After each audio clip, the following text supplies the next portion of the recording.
And I want the most embarrassing story there is. Let me tell you a secret, Paul. So we have a special fragrance on the QR code, so you can tell that this is a genuine Ballet. Let's talk about the Cybertruck. My first question is, have you met Elon?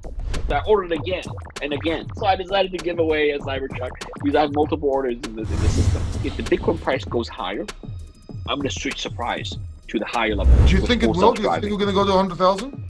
Oh, yeah, I think so for sure.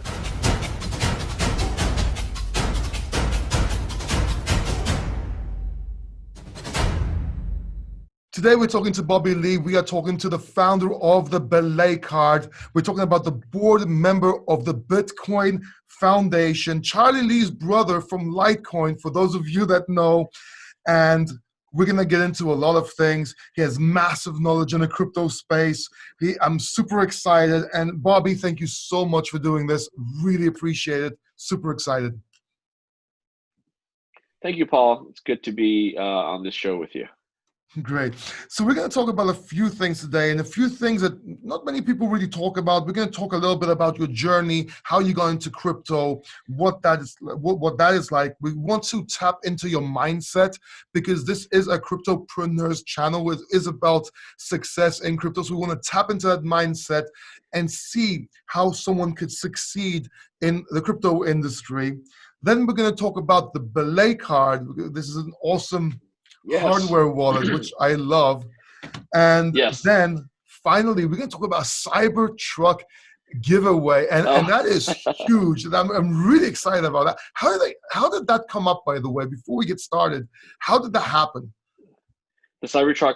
Well, so I'm obviously I'm big into Bitcoin. This is my 10th year anniversary in a few months. I've been in Bitcoin for 10 years. 2021. Right. What a great start for the year. And also, I'm a big fan of Tesla. So I purchased my first Tesla vehicle back in 2016, so 5 years ago. And drove the Model S first, and then drove the Model X, and then drove the Model 3. Love the cars, and then on the launch day of the Cybertruck, which was November of 2019, I believe. Yeah, November 2019. I placed an order for the Cybertruck. This is the car that was Elon Musk revealed at their Hawthorne headquarters in Los Angeles. So very, very, it was the design center for Tesla, rather. And very excited about that. And they said it was going to come out in 2 years at the time. It felt like forever, right? From 2019 to 2021. Finally, it's coming up soon. So what happened last summer in June of 2020, while we're all, staying at home for the COVID lockdown orders, I was in the Las Vegas, USA. So basically, I thought, you know what? I can't wait to drive the Cybertruck. I hope it comes out on time. But more importantly, Bitcoin was only at around $10,000. And of course, I'm a big fan of Bitcoin, knowing that it's going to go up a lot. So I was predicting that by end of the following year, meaning 2021, Bitcoin, starting at $10,000 that year, I think it can easily go past the price of a Cybertruck, which was $39,900 for the base model. So I thought that it could go past the $40,000, and basically I made a prediction that by the end of next year, by the end of 2021, Bitcoin will exceed the price of the Cybertruck. And just for fun, I said that if it does, I will personally give out a Cybertruck just to one of my followers who retweets my tweet and so on. So that became very popular. And of course, some people were asking whether I want to follow through with it. And of course I had intentions to follow through. I happened to order more than one Cybertruck when I placed an order, online on the day of the launch. So I have these in order already. That's great. Great. And then sure enough, this year, right, 2021, within the first 7 days, on the first day, on the January 7th, the price exceeded $39,900. So it's very exciting. And I just put out the full rules and the eligibility terms and conditions on my blog. So people can go to my blog, bobbylee.com, and see that. And they can retweet it. They could follow me on Twitter to qualify and so on. Yeah. All right. And you have to be a U.S. resident. So it's only available for U.S. residents, adults age 18 and over. Yeah. So we're going to talk about what we can do, or if there is anything they can do about it later on if they're not a U.S. resident, and we're going to get more into detail about how someone can win and so on. But let me ask with this. I want to know more about you before you got into crypto, those 10 years that you are in crypto. But I hate that cliche question, like, tell me more about yourself, that interviewers say. So I'm going to ask this. Yeah, sure. If I met you, it's true, right? It's a lazy Yeah, question. it's Tell me very about cliche. It's a yourself. lazy question. Yeah, tell me Come about it. It's on. like, where do I start? All right. So we're gonna do this. If I met you in high school, what were you like? Yes. What was Bobby Lee like before all this crypto? If I met you in high school, what would I think about you as a person? I think I would have been considered like a nerd, a geek, very, very studious, student, learning math and science. Those are my favorite courses in high Hmm. school.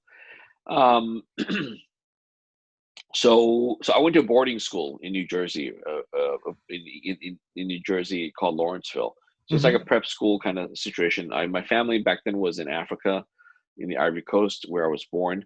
So I moved to the U.S. when I was it 14 years old, and attended Lawrenceville, and it was a very good experience. Obviously, it's a little bit of a culture shock. I visited the U.S. prior to that, but I've never really lived in the U.S. until that time. So it was challenging being away from home, but overall it was a great school. And for the first time, there were 4 seasons, right? Because in Africa, in the Ivory Coast, it was equatorial climate, so it was hot summer climate, sort of all year round. Whereas in the Hmm. U.S., you had the changings of the Right, seasons, right. the summer, fall, winter, and spring. So it's good to experience that for the first time in my life. Um, so I was into math and science, computers. I was really much into computers. I had my first computer when I was in junior high, an Apple II GS. And then at Lawrenceville, I had my first PC computer, as in, it was back then it was DOS, Right. Microsoft DOS running. I think it was DOS 4.0 or something like that. Yeah, DOS 3.3 actually. And I'm you had missing with like DOS MS-DOS 3.3. and Dr. DOS fighting between themselves. Oh yeah, Yeah. that's right. And MS DOS. Yeah, in fact, yeah. Oh yeah. Speaking of Doctor, I love. Yeah. So I remember getting Doctor DOS 6.0. So I remember. So it was MS DOS 3.2, Yeah. 3.3, 4.0. And then I think 4.0 was a disaster. DOS 5, and then DOS 6, and then Doctor DOS came out. So I did all the OS stuff. I did even IBM's OS 2. I played Mhm. with OS 2, 2.1, 2.2, and then OS 2, 3.0 Warp. I was a big operating systems computer science person. The only thing I didn't play with was BOS, back Mm. in, I forgot what year it was, 96, 97. Yeah, BOS I did not play with. But otherwise, I tried the Mac. And then I finally became a Mac person again back in about 2001, I think. 2000, 2001. Got my first Mac Pro at the time, it was called. Got you. Yeah, All right. so anyway, so in high school, nerdy computer kind. At the time, they didn't have a computer. Well, actually, they did have computer program. It was called Pascal. So I learned basic computer programming on my own, even younger than that, in fifth or sixth grade, and then I learned Pascal in high school. This is a programming language for those of you Turbo who don't know. Pascal, right? Turbo Pascal. Is it the same thing? No, it's Pascal. Turbo Pascal is a name of a application that was an environment for running and building Pascal Okay, okay. programs. So that's called Turbo Pascal. There was Turbo C. It was by, I think it was Borland or one of those companies. Yeah, the name of the program was called Turbo Pascal, Turbo C, Turbo C++. But the language is called Pascal. Got Yeah, you. Got you. Okay. yeah. And did you do anything like before Bitcoin? Like, did you do any work? What was work like? What was life like Before before the Bitcoin. Cybertruck giveaways? Yes, of course, of course. So I then went to Stanford University, a very good school, good program for computer science. Mhm. I chose that over MIT because of just of the climate. It was kind of a weird decision, right? I was like, I visited both and decided enough of the East Coast. I want to go to West, go to California, Mhm. and wow, it was like Silicon Valley, sunny California, really nice campus. So I decided to go to Stanford. And then the luckiest part is that I discovered Stanford had a great computer science program. So that's when I got into computer science. Mhm. I loved the concept of computer science. I didn't really understand computer science as a discipline. We've heard of, engineering, electrical engineering, math, and stuff like that. Um, so Stanford had a great computer science program, and I attended that. Uh, how did I get? Oh yeah, jobs, right? So at Stanford, I interned at two companies that was very meaningful: IBM and Microsoft. So as we Hmm. recall, in the '80s, Microsoft and IBM, or in the early '90s, those were the top two companies that were fighting each other, right? The IBM and Mm. the Microsoft. So I had a chance to intern at IBM in '96 and interned. This was at the research center in Almaden, and I interned at Microsoft in Seattle in 1997. Worked on Internet Explorer 4. Is that right? Yeah, that's right. Internet Explorer 4. And IBM, I worked on the software and designs for the trackpad at the for the track pointing Hmm. device for the ThinkPad. So after those internships, I graduated from from the computer science program. I stayed on for a master's degree. So I got two degrees from Stanford, computer science, studied systems engineering. So this is like operating systems, graphics, and the systems discipline of computer science. And then graduated and then went to work at Yahoo. So at the time, this is 1998. I joined Yahoo in '98, which is very pioneering, right? Because at the time, everybody talks about computer programs as being applications that you buy at a store, software you buy at a store, Right. either on a floppy disk or CD-ROM. You install it on your computer and you run it. And computers are offline for the most part unless you dial in on the modem to connect online. So it was a different world, right? So, I but remember the Yahoo modems. was the idea. Exactly, the modem, the 28 baud modem, 56K baud Wow. modem. Yeah. And then of course I had my first ISDN. Back when people were using modems, I was using ISDN. So I was Oh a wow. very Okay. nerdy guy. Okay. Yeah, at home. Of course, at school in the dorms, you have like real Ethernet. I remember getting Ethernet 10 megabit Ethernet connection, coaxial cable to the room, to my desk, to my computer.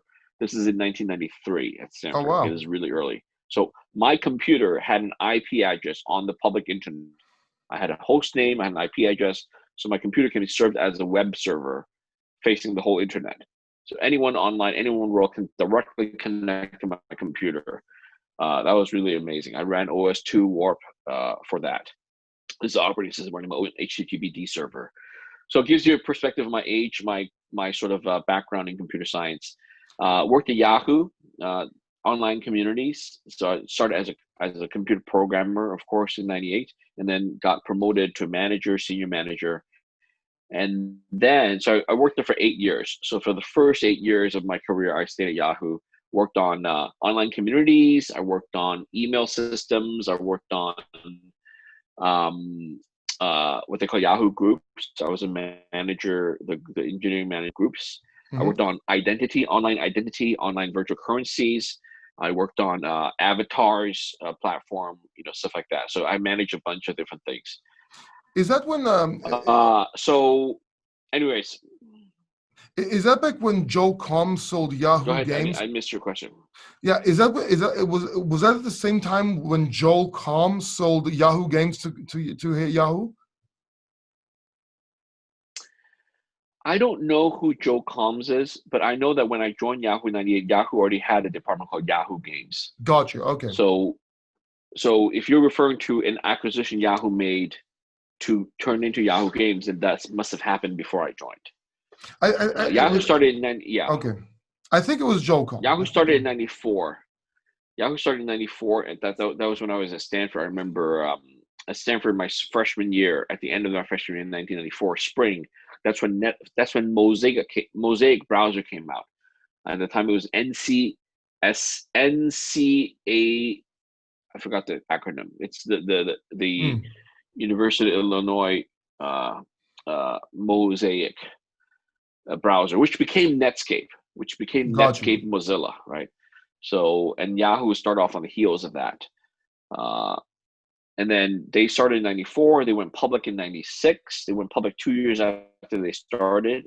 And then I joined in '98. But back then it was only like 500, 700 people. Right. So still very young company. Yeah. And how did you discover And then Bitcoin? so I worked at Yahoo for 8 years. Yeah, how to get Bitcoin. So fast forward in 2006, I left Yahoo. I actually came to China just to travel a little bit, and then ended up getting a role here in China, in Shanghai.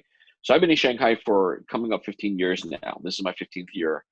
uh, in China, in Shanghai. And the first company was EMC. EMC is a US company, storage. They have since been acquired by Dell. They also had VMware. So EMC, VMware, Dell, they're all the same company now, I think. Or maybe VMware is separate. But in any case, EMC had a software research development center in Shanghai. So I joined that organization in summer of 2007. And then I switched several jobs in China for the next 5 years, 6 years. I did EMC, and I did a Chinese company called Best TV. This is a state-owned enterprise that does IP television, the largest IP television broadcaster network in all of China. So I was a CTO for that for almost 2 years. And then I joined Walmart. So Bitcoin, for me, Bitcoin started when I was at Walmart. Walmart was 2011, early 2000, mid 2011. So I learned about Bitcoin through my brother, so people know the story. I think he learned it from online forums, and then he and I, had lived together for many years. We also invest together in gold and stuff like that. So we had a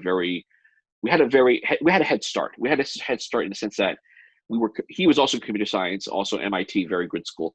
So he and I both had a very strong tech background. We were very close as brothers, and we invested in gold. So we understand the concept of investment, the concept of bear asset, the concept of money, classic money that's not backed by anything, unlike fiat money, right? Right. It's supposed to be backed by the government. Gold is not backed by anything. There's no need to redeem it for anything else. It's just there. So because of that background, we were uniquely suited to understand Bitcoin. At the time, it was like $100 million, $150 million, what they call market cap. I don't like the word market cap, but I call it valuation, right? The value of all the Bitcoin is 150 million at the time, I think. So he started mining first, and then and I got involved with mining 2011. But at the time, I had a full-time job, so I was working for Walmart as a VP of technology, launching their e-commerce stuff in China. And then, I left. After I left Walmart in 2012, I decided to do my own thing and started BTC China with my two co-founders. Yeah. Got you. So you had the opportunity to see Bitcoin, to get into Bitcoin, but what did you see in Bitcoin that you liked so much? Like, what made you say? So over the years, because I've been in computer for so long, right? So I literally started playing with computers in 1980, probably 1983, 82, 83. My first computer interaction was with an Apple IIe or Apple IIc device at school, in elementary school. So Apple II devices were these computers with monochrome green text only displays, computer monitors, they call them, right? With a keyboard and so on. Floppy disks, 5.25-inch floppy disks, about this big, and it was just awesome. It was very slow by today's standards, but you could type things in. It would run basic programming, 10, print hello, 20 end, or go to 10, and then it will loop forever. Yeah. So, I think I'm playing around with some. something. Oh yeah. So what was I talking about? You talk about why did I get into Bitcoin, right? Why did I think Bitcoin you saw is the interesting? opportunity. So exactly. So here. So the reason I mentioned the Apple II is because computer graphics became a topic, right? I remember doing a class report on computer graphics. I think it was like 85 or 86. I forgot what year it was. And then the Apple II GS with graphics and sound. But the point is, I saw computer go from digital text only to fancy graphics, sound. Remember in the late 1990s, the early 1990s, beep, sound beep, cards. beep, and that's it. Yeah, it was beep, beep, beep, and then you could get a sound card, which is like from Sound Blaster. Sound that was Blaster, the most famous yes. one. You plug in a Sound Blaster, you have real sound. Oh my gosh, it was like 16-bit audio or like 8-bit audio. A Sound Blaster Pro, 16-bit. Original Sound Blaster and then Sound Blaster Pro. And then you had that program, So, Dr. Zweitzel, where you could ask him psychological questions. It would answer. Do you remember that? Oh yeah, it would answer. Yeah. I don't think I played with it, but I remember those programs. Yes. Oh. So, but the point is, I saw computer graphics, I saw computer sound, and then I saw the internet, and the entertainment. And then Yahoo at the time, I launched my own website in 1996, Bobby's World. And I remember one of the most cool things is called real audio. You could have you could stream audio from the internet. Like ABC News would have a news feed, a audio podcast. It's not called a podcast back then, but it was like live Yeah. audio of ABC News about what's going on all over the world. Right? It's like a 2 or 3 minute segment, real audio, low bandwidth, like 1 or 10 kilobits per second would be live audio. It was amazing, right? So my point is, with all this stuff, I understand digital music, digital entertainment, and we said, oh, one day we could do video, and real video came out. It was like postage size, Yeah. very slow motion, like 16 color video, stuff like that. And we're like, oh, one day it's gonna be like today we have Netflix, HD, 4K, even 8K video, and we don't even think about it, right? We take it for granted right now. I know the old days, Yeah, we take it for granted. It's like such a shame. Like people have, like today, like if I get 3 megabits or 2 megabits, I'm like, oh, amazing, 2 megabits, internet, right? But people get 30 or 50, 100, and they don't even appreciate it. So I appreciate it. So my point is that it goes back to those days. I appreciate all the things going digital, the digital revolution for graphics, for sound, for movies, video, for entertainment, for books, for everything. And then my point is money never got truly digital, right? I mean, in a sense, you could say PayPal is digital money, but not really. PayPal is just digital accounting of money, not real digital money. So there's a huge difference between digital accounting. Like my bank, Wells Fargo Bank, can show me my bank account balance and show me what transactions came in, what transactions went out. That's just a digital accounting, digital view of my ledger, but it's still the traditional bank. Wells Fargo still holds my money. It's fiat money. The Federal Reserve still prints it, and so on and so forth. So that's a huge difference. So that's why when I saw digital money, and at the time the word decentralized didn't really make sense. It didn't be like, what's decentralized, right? So like, oh, gold is decentralized, So that's why in 2011 we really locked on to Bitcoin and thought that, hey, this is something really cool. Right. Got you. Yeah. Okay. And to be fair, one more thing is in 2011, my understanding of Bitcoin was still very rudimentary. So even up to 2012, 2013, even when I started, I went full-time career on Bitcoin. I launched BTC China, the very first exchange in China.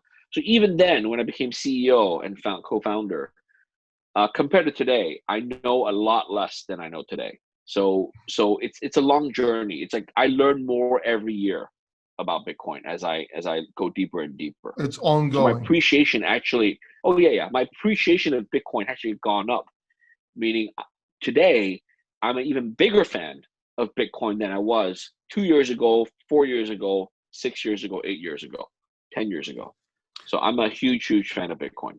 So you've done quite a lot. You're basically an entrepreneur or cryptopreneur in this space. What do you attribute your success to? What do your drive and ultimately your success to? What was that inner thing that kept you going into this? I can see you had passion, but passion on its own is not enough. Like a lot of people are passionate about a lot of things. Nothing ever happens. Well, so success. So I don't want to say I'm successful. I think that's too much to say. Rather, I'm willing to say that I'm on the path to success. I'm on that path to success. I think that's the best way to say it. Well, what does success mean for you then? What does success mean to you before we go on? That's a good question. What's the success mean? It's to do well in the field and the hobbies and interests of what I want to do. Okay. I think that's the best way to measure it, because success should be measured by oneself and not by an external person. People say that they'll say, oh, Jeff Bezos is successful. They'll say Elon Musk is successful. Sure, we all have the right to have an opinion. Jesus about Christ how was other people are successful. It all depends. That's absolutely fine. Yeah. So for me, I focus, a little bit more on the sort of business side. That's why I use examples like Elon Musk, Jeff Bezos. I was a big fan of Bill Gates, Warren Buffett. These entrepreneurs. These those are my role models, so to speak. So I read a lot of business books, so that's success, right? It's not about a specific company market value. It's not about a specific product to launch. But for me, I've dedicated myself to crypto since 2013 full time. Okay, so I got into crypto 2011, and then 2 years later, it took 2 years, right, for me to dedicate myself to crypto full time. And so I've been on this crypto journey for 10 years, of which 8 years I've been here full time on Bitcoin and crypto. So I sold my BTC China company. It was renamed to BTCC. I sold BTCC in 2018. Took a year off and then started Ballet 2019, and now we're exactly 2 years out now, making these physical cold storage wallets. So for me, success is for me, in terms of right now what I'm doing, it's about Ballet, making it Yeah. successful. And for Ballet to be successful, for us, it's about making this wallet pervasive all over the world. Okay, so what I discovered over my 10-year journey is that crypto. So what I tell people, crypto, Bitcoin, you can never find Bitcoin raw. So Bitcoin is not something you just see either physically or electronically. You don't see the Bitcoin. Bitcoins always show up in an account, in a Bitcoin address. So it's kind of like an account, right? Meaning Bitcoins are always tied to an address. You never see it sort of naked. Okay, so it's always in an address, and for a particular address, some addresses have no Bitcoins in them, some have a lot.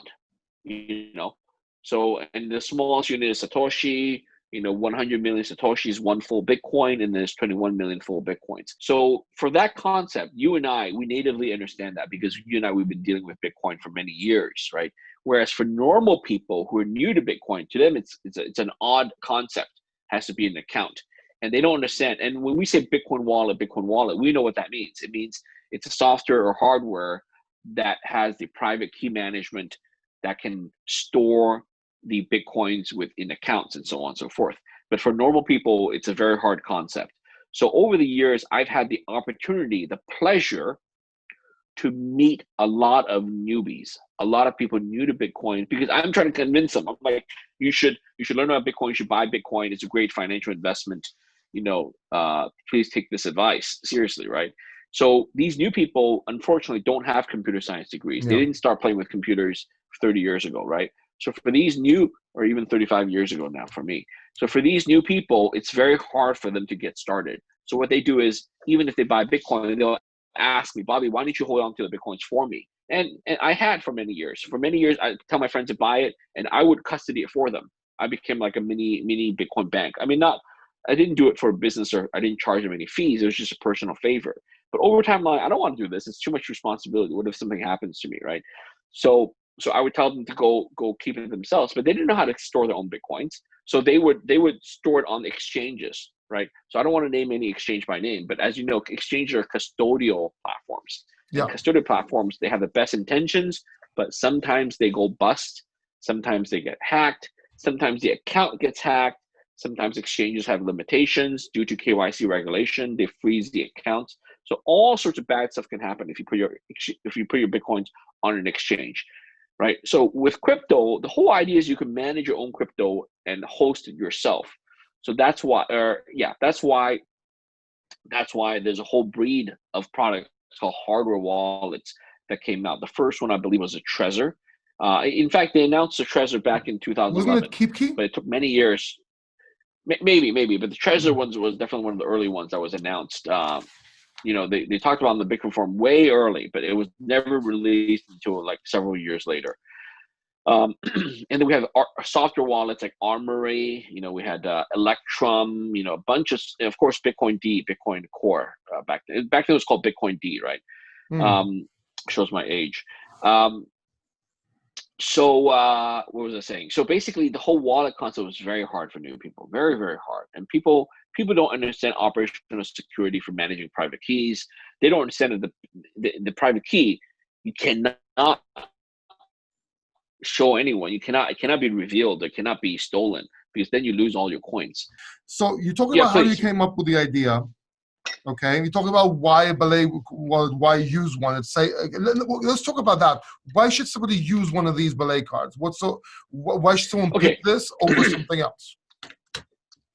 Yeah, so there are a lot of wallet solutions for people, a lot. Okay, and what my primary goal for launching Ballet, first of all, I sold my company, so I'm financially set now. I'm what they call financially independent. Oh, you're So, buying and also Cybertrucks invested for in Bitcoin people, early so on. Yes. So I'm not starving. I'm doing well, living a decent life. mhm. And why did I do the second company? The motivation is I had got together with a team of ex staffers from BTCC. We believe we have stumbled on a new concept for wallets that is super easy for the new person. And the reason it's super easy is because our wallet does not require any setup. Think about that. Every single Bitcoin or crypto wallet you use requires a lengthy setup Yeah, process that is complicated, that is cumbersome, especially for new people. Like you and I, we know how to set up wallets, yeah, of hardware wallets, software course. wallets. We know how to set up accounts, even custodial wallets, even platforms. Again, I'm not going to name anything by name, but if it's an It's exchange, confusing. it's It's a scary. custodial, it's confusing. You have to use it. You have to use an account. You have to provide an account name, a Yeah. username, email address. They'll do email verification. You have to provide a phone number, SMS, a backup recovery phone number. They'll do a two-factor authentication, like a Google two-factor thing. They'll have a trading password or a secondary password. They'll ask you for security questions. What is your mother's maiden name? What's your favorite language? What's your What's your favorite, dog's name? dish in A high whole school, bunch of whatever? stuff. What's your Seriously. dog's name? The name of, yeah, all these crazy things, okay? Why? Because what if you forget your password? Because people forget their passwords, right? They have password requirements. They're like, oh, I can't just type it in. I have to use a password generator because otherwise they want, uppercase, lowercase symbols and numbers, and it cannot be, all this stuff, all these rules. So as the rules get more complicated for passwords, people forget them. So people hit password reset all the time. And when you hit password reset, that's an opportunity for a thief to go in and hit password reset as well. So that's why you want all these information, right? It's crazy. Online security is crazy. And Yeah. I've been dealing with this since the 1990s, right? With Yahoo. So so the point is custodial wallets there's several problems, right? Because the company itself can get hacked. The company itself can go out of business for They can business Mount reasons. Gox you. Your account, yeah, they can Mongox you. Your account can get hacked, which is Yeah. different than the company getting hacked. Your account can get hacked by a hacker, right? Or the company can have regulation. They say, oh, sorry, no more US citizens. Yeah. They close your account. Or they limit you. They say you can only withdraw 0.01 Bitcoin per day. Or they can say, oh, your balance is not Or you sufficient. You can't. have to withdraw a minimum of 0.005 Bitcoin. What if I have only $10 worth of Bitcoin? I've Yeah. seen people who purchase $10 worth of Bitcoin, but they cannot withdraw it because And it's too small amount. And you know Right? what? A lot of people say it's not a big deal because it's not a lot of money, and they forget there are countries where $10 is a shitload of money. Is a lot of money. You Yeah, know, and exactly. Yeah. So all these, like, by the way, I know this because I ran a custodial exchange. I ran BT China for 5 years, right? yeah, I know all the issues with custodial exchanges. So I try to be good to my customers, but not all exchanges are good to their customers, right? mm, So that's why after I even launched a custodial wallet called Mobi. So I launched 3 different wallets when I was at BTC China. So I launched, the first one was called Picasso wallet. The next one is called mm. Just Pay. The third one's called Mobi. So I have experiences launching custodial wallets. So, and then I realized it's too hard for normal people. And then these hardware wallets, again, I don't want to name anything by name, but these hardware wallets, right? These hardware wallets, Right. with a USB and stuff like that. There's another one here, again, Which nothing have their by name. purposes. Um, Which have their purposes. yeah, this is like a card, a Yeah. thin card. They have their purposes, and I use them. I'm a geek. I use them. I set them up. I plug it in. I'm so happy. You have to set a PIN code on it. You have to do Bluetooth pairing. You have to find the right cables. You have to charge it sometimes. You have to bring the charging adapter for it. Like I try and get my girlfriend to use it. It's not going to work. I'm not. She's a Not gonna smart girl. work. I'm So, just saying she's not going to. exactly. It's not about intelligence. It's not about education level, right? You can have Right. the smartest person. You can have the PhD, master's degree, and they won't be able to figure it out because that's just not their expertise, Exactly. right? So what happened was after I sold BTCC, I bought a bunch of these wallets. I bought like 10 of these, actually 15. I gave them out to my colleagues, and I realized, you know what? Other than 1 or 2 of them, the rest of them, they don't know how to do it Yeah. because even them, my colleagues at BTC, they were using custodial exchanges, just like our customers. They're like, oh yeah, it's too complicated. I'll just store it on the platform. And it was crazy. Like I don't store it on their platform, but they would store it on the platform. So finally, I realized that light bulb went off. You know what? This is too hard for people. And I'm a big fan of Bitcoin. I really want Bitcoin to go to the masses. And I'm talking about what I mean by the masses. The masses is like wherever you are listening to this, viewing this video, wherever you are, look outside your window, 100 meters or 200 meters or whatever, 100 yards, 1 kilometer, all those people around you, whether it's a coffee shop, you're at a restaurant, you're at home, your neighbors, right? All the people around you. My solution at Ballet, this wallet can be used by every single one of those person. Whereas a traditional hardware wallet, forget it. The setup process is too crazy. Oh, what I want to talk about is backup. So with online photos, with online music, you want to make backup copies. That way, if a hard drive crashes, if you lose a computer, you have backups of your photos and music, right? That's a good thing. However, with private keys, you don't want to have too many backups. Because in theory, you don't want to lose your coins if you lose your private keys. That makes sense. You want to have a backup. But for every time you make a backup, you actually increase the loss, the chance of loss. Because all it takes is one backup to get into the wrong hands.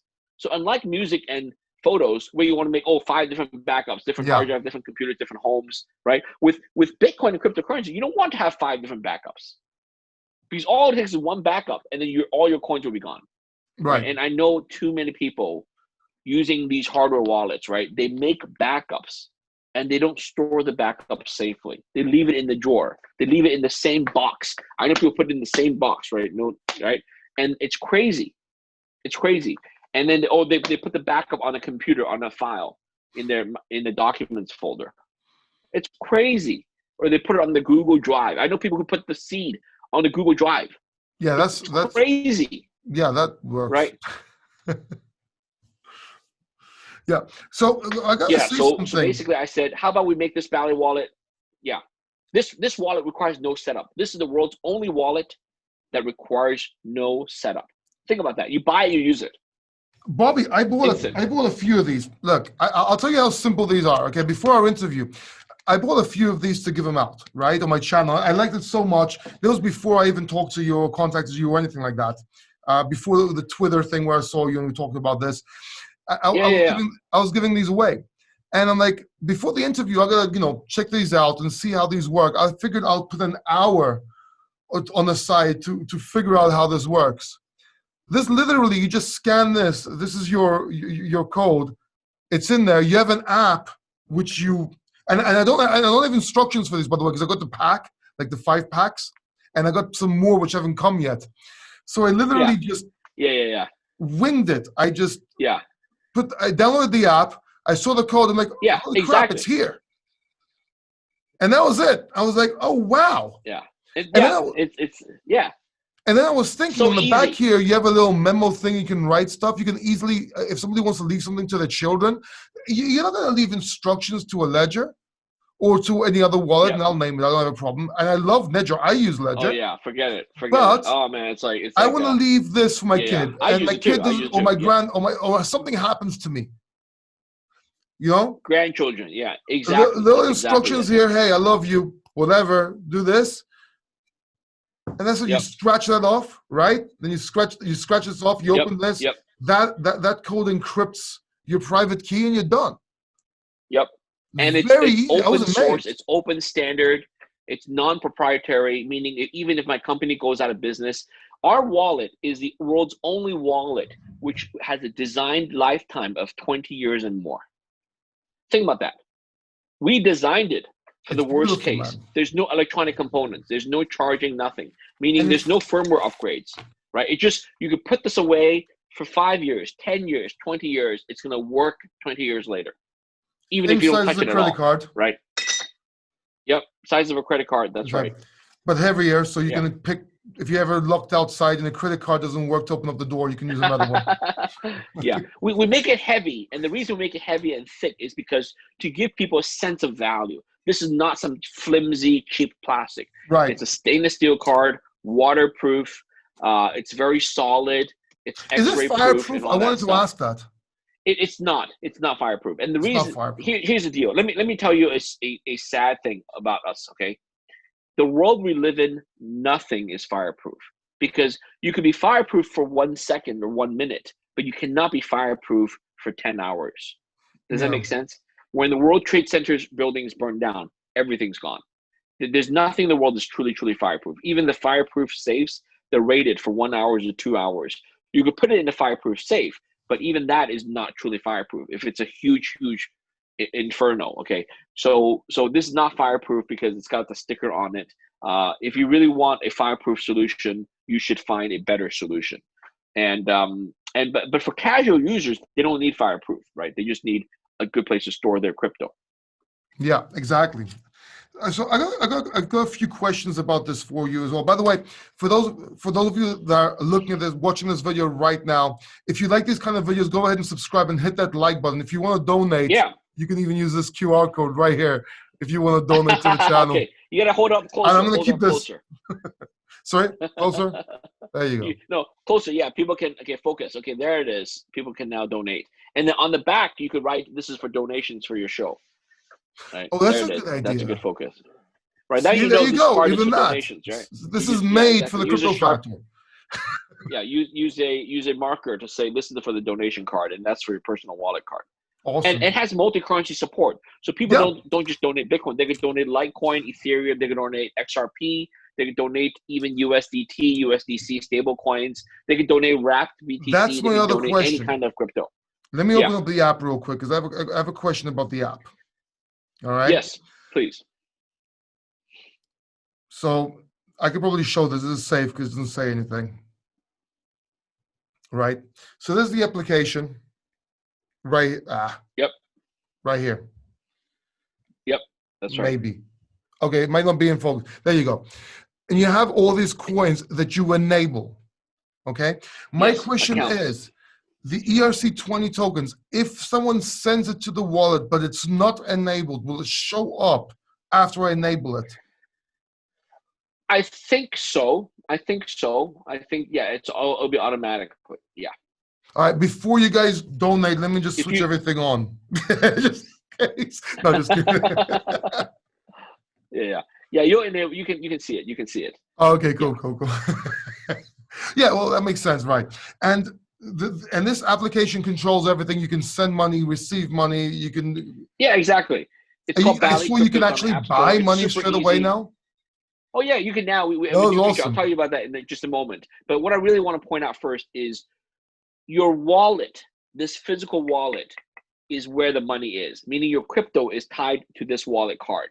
Okay, so don't lose this card. Yeah. The app, when you scan the QR code on the app, this QR code is only the deposit address of the account, of the Bitcoin account, or whatever wallet you get.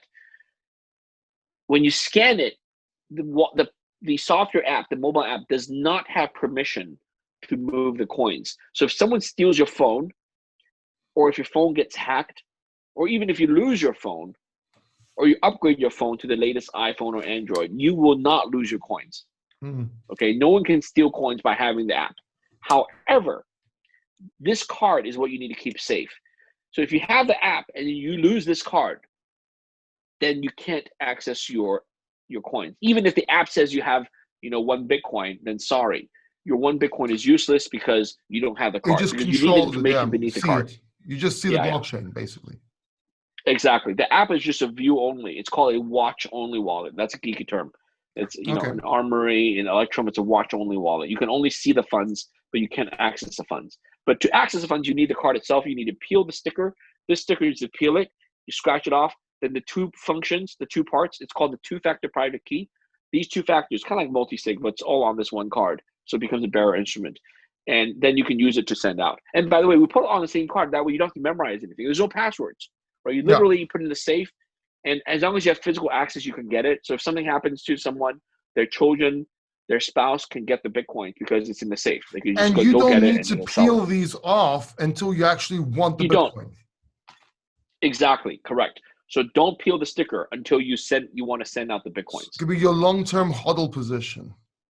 Absolutely. I'm a hodler. This is a hodler's wallet. This really is. But of course, the reason we call ourselves Ballet and not hodler wallet is because hodler is a very geeky term, right? Even though I'm a geek, I know that. But ballet, we want something that's friendly, especially for women. A lot of women in the world. So ballet, art, very friendly, very nice, elegant, and simple. So that's the concept for ballet wallets. Are you ever worried about some competition coming out with the Pilates wallet? Pilates wallet, I like that. I'm not worried. I think if there's competition, that means we validated our effort, Very which true. is the direction of no setup wallets. Okay, very secure. And what else was I going to talk about? So talking about buy security. crypto. You asked about that. Yes. So buy let's talk about security first. Look, quickly, buy crypto. The idea is that when you download the app for this wallet, now you can buy crypto directly. In certain countries with credit cards and debit cards, you can click on buy crypto, and then you can actually what do you call it? You can pay with credit card, debit card, and then the cryptos will be sent directly to the card. Okay. We work with 3 different service providers: Simplex, MoonPay, and Wire. So they do bank transfers. In Europe, they have separate bank transfer support, I think. I never and also understood. debit cards, I Visa, never understood the MasterCard. difference. Why would somebody want to use MoonPay, or why would somebody? Because we'll use MoonPay, whatever. Why would somebody want to use Wire or something else? Isn't the same thing? It's just different vendors, different competitors. But So it's the same different thing. Though. rates, different support. So if somebody It's similar closes, concept, yeah. You can still use. So if Wire, it's like that Wire card thing that closed. You can still use somebody else. Is that it? Yeah. But remember, you just buy it, and then the crypto goes to your card. So once you have it on your card, you don't care about the vendors. Yeah, of course. So it's everything's safe in the card. Yeah, we even support crypto to crypto exchange. So if you have Bitcoin here, you could change to Litecoin or change to Ethereum. You can change to USDT, or if people send you USDT, you could change to Bitcoin, Ethereum, and stuff like that. Where is that? Exchange function. Where is that through your? It's in the app. Yeah, but so if you look at the wallet, like Decred? Through 2 companies. One is Changely, the other is called Change Now. We have 2 vendors built into the software. Yeah, so it's very useful. Nice. So security, you want to ask about security? Yeah. So a few things about security. First of all, about the private keys. Now I know that your company, the company does the private key, and you have another company in America that does the security key. So one company doesn't talk with the other company, and I've seen this a lot. I've seen videos on this, and I gotta ask. You say that somebody's not talking company between companies, so that it, they can't have your security key and your encryption key. What guarantees that?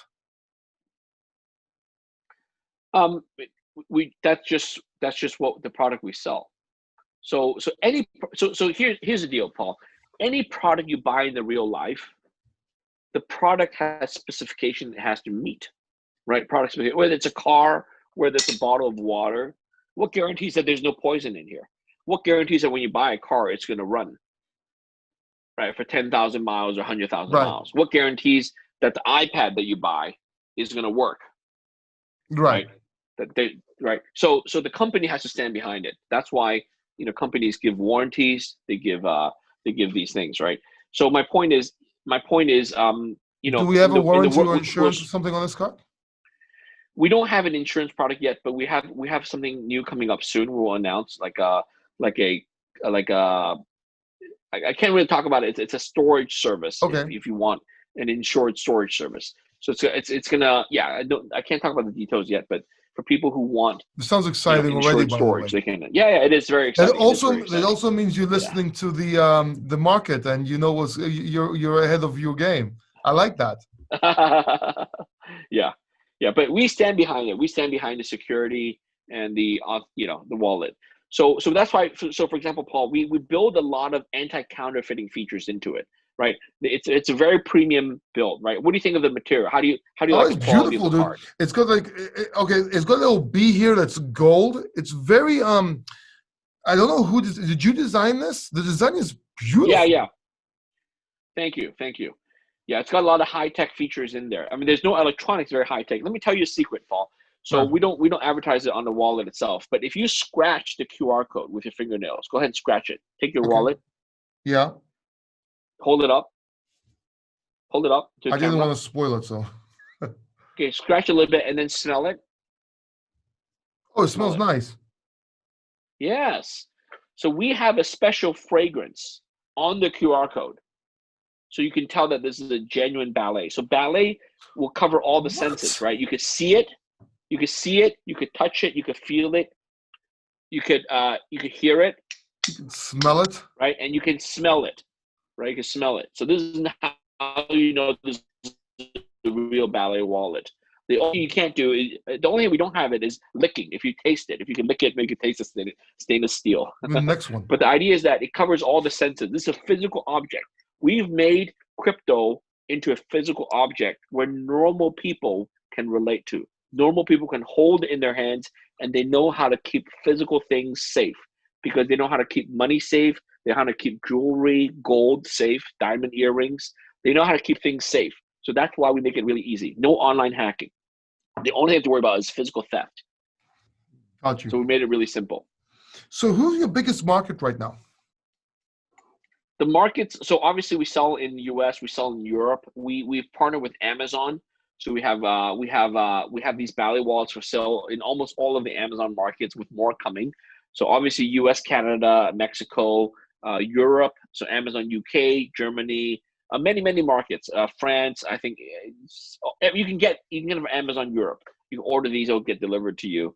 We're launching an Amazon UAE in the Middle East.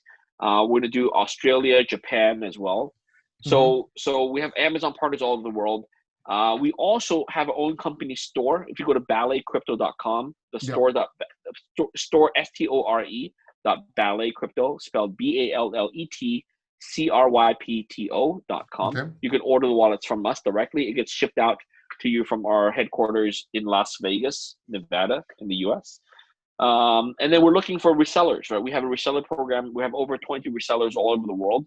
So Paul, if someone in Greece wants to be a reseller, they can contact us and become an official reseller of Ballet wallets in Greece. So you can set up a store, either online merchant store or a physical store, and sell these wallets. So basically, this is an amazing card. This card is a perfect gift card. It's great for the masses, very safe, very secure, and it's just convenient. Yes. So let's very convenient. So Bobby, let's go a little bit about this. Let's go a little bit back. I got a couple of questions on your success, and I want to talk about the Cybertruck giveaway because that's huge. That's exciting, right? But I need to ask you a few things. Have you ever had, because you've done all this? Okay, we've got the Ballet Card. You've done you had your own company, your own exchange, and everything like that. Did you ever go through failures? And how do you handle failures as a person? We're going to go into entrepreneurship now, and I want the most embarrassing story there is. Yes, that one. That story right there that I just saw. Okay, that's the one I want. So failures. So I certainly, I think I've had my share of failures. It's not so we all make mistakes. So I'm not talking about some disaster. Okay, by the way, I'm just talking about sort of missteps in your career, right? In your career, in the company. So we humans, we're not perfect. We cannot predict the future. So unlike a computer where everything is deterministic, we live in a world where it's all analog and we just don't know what's going to happen. There's a lot of interactions. So my point is we make mistakes, and mistakes can only be seen in hindsight. Yeah. Okay. And then, so what happens is when you make the mistake, after you have to realize it, you have to be aware, right? So situational awareness. You have to learn from it. You have to get yourself out of the mistake, out of the trouble, and learn from it. So a lot of times people make mistakes. People refuse to believe that they've made the mistake. So there's a lot of ego. There's a lot of denial, rejection. So that's unhealthy. You just accept it and move on, right? Because you cannot change the past. One thing I know what I'm saying is common sense, but it really took me a few years into my adulthood to really learn this, that when bad things happen, a lot of people get angry. A lot of people get frustrated that something bad has happened. They don't like it. And my point is, don't waste your energy. Don't waste your emotion getting angry at something that's already happened. Whether it's a car accident, whether it's something in the company, someone said something, someone hurt you, or someone getting fired, whatever. It's what's done is done. You cannot change the past. Well, the thing you can change is the now to affect the future, for a better future. So that's a key thing. So in terms of career, in hindsight, I shouldn't have to stay at Yahoo for 8 years. That's a simple thing, right? So I was at Yahoo for 8 years. I saw the big internet boom, and then the big internet crash in the early 2000s. And I stayed there. In hindsight, I should have moved on and worked at different companies in Silicon Valley, get more experience that way. But hey, that's that. I came to China. That was a great move. I moved to different companies. For example, Walmart. I went to Walmart for the e-commerce job. Okay, when I got the offer, it was amazing. It was like, awesome. Go to Walmart, be the VP of technology to launch a brand new sort of e-commerce effort in China. It was awesome. But soon afterwards, Walmart decided to make some strategic changes to go with a different approach. So in essence, I was made redundant. So by the end of my career at Walmart, that's why I left in 2012. Like, there was nothing for me to do because they had a team that they were acquired. It was already in place. And basically I had to leave. Otherwise there would be no work for me. So when that happens, right, it's too bad. I wish my Walmart career could have been a lot better. I wish I could have done things differently to be more helpful to the organization. But in the end, it wasn't. But there's a silver lining, the expression, there's a silver lining, because after I left Walmart, that's what forced me to look for a new job. And that's what forced me to really consider going into Bitcoin full time. So if I had stayed on in Walmart, I wouldn't be in crypto, right? That's a sad truth. If I stayed on at Walmart after 2012, 2013, 2014, I wouldn't be in crypto. Maybe I'd get in crypto in 2019, right? Wouldn't that be sad, right? So everything has a bright side. And then I forced myself to get into crypto. I said at the time, I didn't want to go to Beijing, right? Beijing, I was in Shanghai. Beijing was different weather, different air quality, different cultural style. Many of the jobs in management and tech were in Beijing for China, right?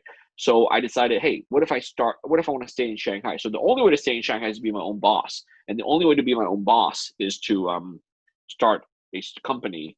And then I decided to go full-time into BTC China. So I told my co-founders, I was like, hey, I want to come in, join you guys. I want to be CEO, and I want to make sure we set up this company in Shanghai. Are you okay with that? So thankfully, they agreed to me, and that's how the whole journey started. But you have a very stoic point of view, a very stoic philosophy. Do you have any? But do you read about Stoicism or? I don't. What do you refer to? I'm not familiar with that. It's a philosophy that you don't worry about things you can't control. For example, only things you can control. Exactly. Exactly. Exactly. And yeah, that's exactly it. It's something I learned later on in my life. I wasn't always like that. Because it's not normal. People are upset all the time, right? If you go out walking, people are upset, they get crazy, they get mad, and it's always about things that they can't control. Right? Think about it. People get upset, people have arguments, right? People have arguments, blah, blah, blah, blah. You shouldn't have done that. There's always blame. And for me, it's like, hey, no blame. Why blame anyone? When mistakes happen, no one ever wants it for on purpose, right? Even if you think the most evil of the other person, and there's always blame. You shouldn't have done that, blah, blah, blah. Yeah. Or they get arguments. And to me, it's like, it's a waste of time. Because you waste time and you waste of emotion. Yeah. Do you have waste any of hobbies? emotions, waste of energy. Do you have any hobbies other than I like a lot of things. That's not a hobby yet. Let's see. I'm so excited this Cybertruck. I'm really excited. I ordered one too. I might buy two myself. Cybertruck. Anyways, so hobbies. I play poker. Texas Hold'em. Sports. I like swimming. Yeah, Texas Hold'em. We have to play. Yeah, you love it. Oh yeah, we should. You should join me. We should try to do a game online. I used to play over the summer last year with some people online, crypto people. I like enjoy watching movies, movie theaters, watch movies. I like eating. That's why I'm kind of big, fat, overweight. So yeah. So I like good food. I like all kinds of good food. Anyways, so what else? I like movies. I like sports wise. I enjoy swimming. I like skiing. I like photography, but lately I've been I have a nice Canon. It's a 5D. It's from about 10 years ago. That's a nice camera, man. But I haven't. Is it the Mark II or the Mark III? Lately. This is the Mark II. Oh, Mark III. Sorry, Mark III. You could use that for. A lot of music videos are made on those, right? Yes, yes, yes. I can even use it as a webcam, but I haven't set that up yet. Yeah, so, So I haven't touched this in forever. It's just one of it's a my nice camera. prized possessions. Yeah, yeah. And what else? Yeah. So crypto, obviously crypto. I don't do day trading, so that's one thing I want to tell people. I'm an advocate of investing in crypto, but don't do day trading. Yeah, I Like tried and I and lost a lot of money doing that. And I used to it's teach too it in dangerous. It's like Forex. a It doesn't casino. work on crypto. Is that right? It's too much emotion. uh, I'm too emotional, too first much of all. emotion. Even though I taught not to Yeah, yeah, be, I'm too emotional. I'm Greek. yeah. I can't change Yes. that. Right. Yeah, yeah. That's funny. That's funny. Okay. Yeah. Daily habits and morning rituals. Do you have any that are standard, like that you do? Like, do you get up at 5:30 in the morning, like some people do, or no? Or is there any, Not nothing nothing specific. No specific daily habits, all right. morning rituals. Oh, lately I'm trying to keep my weight down, so I weigh myself on the scale. So that's a daily habit, I guess. I guess so. Yeah. All right. Very Yeah. quick answers. Um, how to succeed in the crypto industry? What should someone do? What's some advice you can give somebody wanting to be in the crypto industry? So one thing is you have to do your homework and pay your dues. Really understand it. I think all too many crypto entrepreneurs just come in and just go do it, and they don't realize they're going the wrong path. So I think it's very dangerous to issue coins.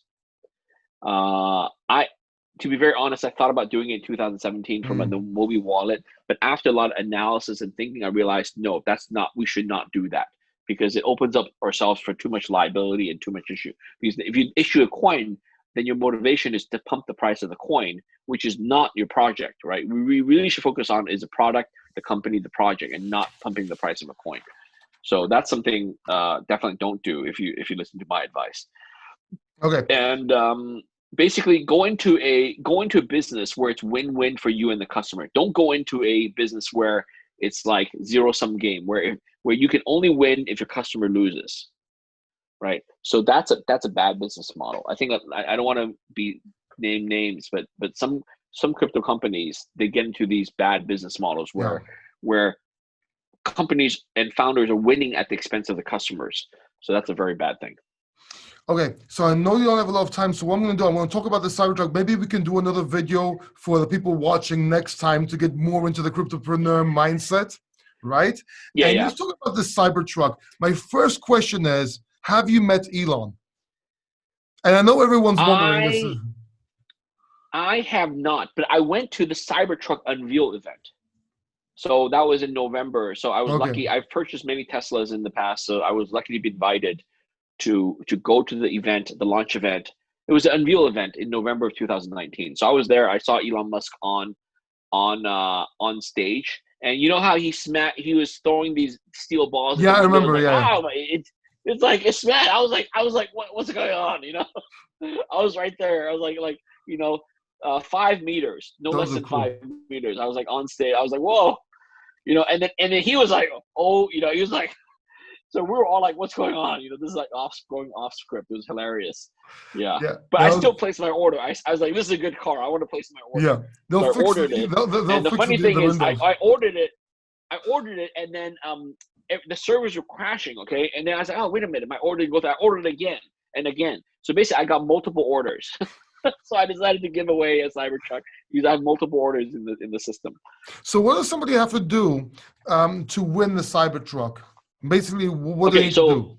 so basically, first of all, unfortunately, this is only open to U.S. residents. So people in the United States, either citizen or resident, green card, you live in the United States. And there's two reasons. One is legally, I can't offer it to the rest of the world. Okay, each country has their own rules. Okay, we had to talk to some people with experience in this. Right. So and then you have to be age 18 and older due Okay. to, again, rules in the US. And again, some states are not allowed, like unfortunate New York, Florida, some other states, you're not allowed to receive sweepstakes. There's giveaways. Okay, so I'm definitely gonna give it away. I'm gonna pay for the car, pay for the sales tax, and then give it away to someone, and they have to pay the gift tax. Okay, so you have to follow me on Twitter, and you have to Okay. retweet this promotion. Okay, so I'll I put it get more down in the links followers, below, by the get way. more. In the description below, I'll put everything down. Absolutely. Yeah, exactly. And then if you go to bobbylee.com, you can see the full rules and eligibility. And what happens is at the end of this year, in December, after December 31st, I'll look at all my followers, pick a random person. We figured out a way to download all the followers. We'll pick a random person and then contact them. First of all, we'll make sure they retweet my message, the tweet, and then I'll contact them and make sure they're eligible, they're willing to win the prize. And then we'll order the car and give it to them. Now, the only thing is right now, and to be very fair, the even though Bitcoin price is now below $40,000, the fact that it's already exceeded 39,900, it doesn't matter where Bitcoin price is at the end of the year. I'm committed to giving away the Cybertruck. Okay? So you're keeping your word. So even if Bitcoin price goes to zero, I will keep my word and give away a Cybertruck. Okay. What else was I going to say? So right now it's the base model. This is the lowest end model. Cybertruck comes with 3-1. It's like the single motor, the dual motor, and the tri-motor. Okay. So what Elon Musk and Tesla are doing, they're going to sell the tri-motor first. They're going to sell that first at the end of this year. And then they're going to sell the dual motor. And then I think next year they sell the single motor. Okay. So I'm giving away the single motor, the base model. So that's going to be delivered next year. So probably not this year, but next year. Okay. So the winner will be notified in January. However, and I'll publicize, I'll tell person, this person won, but they won't get the car until Tesla makes the car.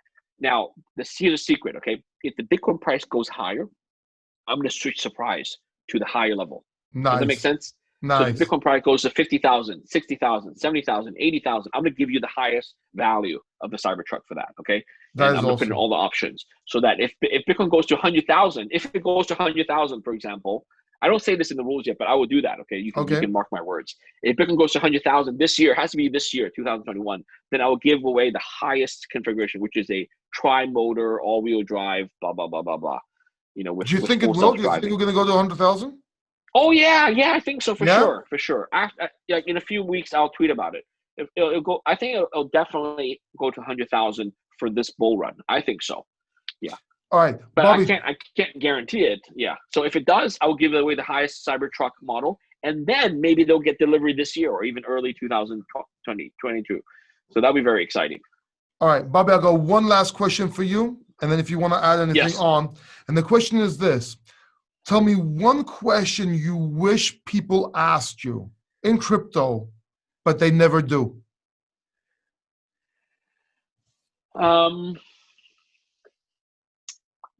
Or rarely do. How about this? This is a topic about trading, okay? I tell people to buy Bitcoin, and then they always say, oh, it's too expensive. I'm going to wait for the price to dip.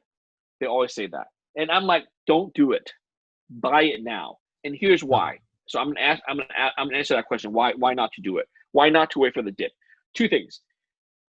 Again, these people I'm talking to are the new people who have no coiners, people who don't own any Bitcoin, okay? And when they buy the Bitcoin, I tell them to put it on the Ballet wallet. Yes. However, for the no coiners, I tell them don't wait for the dip. First of all, you're not a trader. If the price goes on a dip, you won't find out. You won't know, okay? And the other thing is when the price does go down a lot, a correction, you will be scared because when the price goes down, the market is, oh my gosh, Bitcoin is scary. It dropped 30% in 3 days. Oh my gosh. Like right now, Bitcoin dropped 30% in 3 days. Oh, I'm not going to touch it, right? So when it does go down, you're going to be too scared to buy it. Okay. And further, you're going to say, oh, it's going to go down even further. I'm not going to buy now. It's going to go down further. Exactly. Well, technically, you're right. It could go down further. Okay. And then when it goes down further, and then when it bounces up, you're like, oh, I'm sure it's going to go back down. I'll just wait. Down. But it's not going to go back down. When it bounces up, it's going to go bounce up. And then one day, it's going to exceed the original price. And it's going to shoot up, right? So, for example, when Bitcoin was at $10,000 last summer of 2020, I say buy now before it goes to 20,000 or before it even goes to 15,000. People don't, it was only at 3,000 3 months ago. They say, I'll wait for it to go back to 3,000. I'm like, it's not going to go back to 3,000. And then they don't listen, and then it was $20,000, $30,000, $40,000. Now it dropped back down to 30, 33, 30. Last night it was 33,000. Now it's 35,000. Buy now if you want to, right? Anyways, they don't listen. So that's a question I hope people ask.